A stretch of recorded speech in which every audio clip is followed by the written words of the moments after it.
السلام علیکم۔ تصویر بنانے والے نے کمال کر دیا ہے۔ وہ جیل میں بیٹھ کر ہنس رہا ہے اور تم سب جیل سے باہر ہی ڈری ہوئی ہو۔ جتنا ہو سکے ویڈیو کو پھیلاؤ۔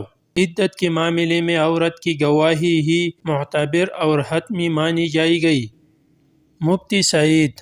عدلیہ اگر آزادانہ ماحول میں آئین اور قانون کے مطابق فیصلے کرے گئی تو عمران خان جلد رہا ہو گئی۔ انتظار حسن پنجوت۔ ٹیسٹ کا دائرہ بڑھانے کے لیے مزاحمت ہو رہی ہے۔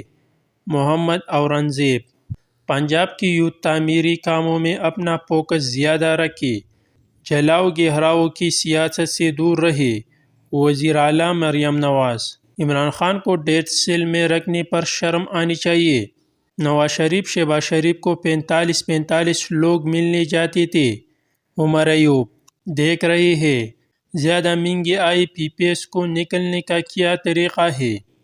اویس لغاری۔ حکومت سپریم کورٹ کے فیصلے کو تسلیم کرتی ہے۔ PTI کو وہ ریلیف دیا گیا جو مانگا ہی نہیں گیا تھا۔ رانا ثناءاللہ۔ سپریم کورٹ کے فیصلے سے حکومت کو کوئی خطرہ نہیں۔ نظر ثانی کی درخواست سے متعلق کچھ کہہ نہیں سکتے۔ اعظم نذیر تاڑ۔ آج آئین کی فتح ہوئی ہے، ہماری نشستیں چھیننے والے کے ادارے پاش پاش ہوئی۔ سلمان اکرم راجہ۔ حکومت 2/3 اکثریت سے جو ترمیم کرنا چاہتے تھے وہ راستہ رک گیا۔ بیرسٹر گوہر خان۔ آج کے فیصلے کا بہت بڑا کریڈٹ علی امین گنڈاپور کو جاتا ہے، جنہوں نے پشاور ہائی کورٹ کے فیصلے کے خلاف سیسفلائی دیوار کا کردار ادا کیا۔ فواد چودھری۔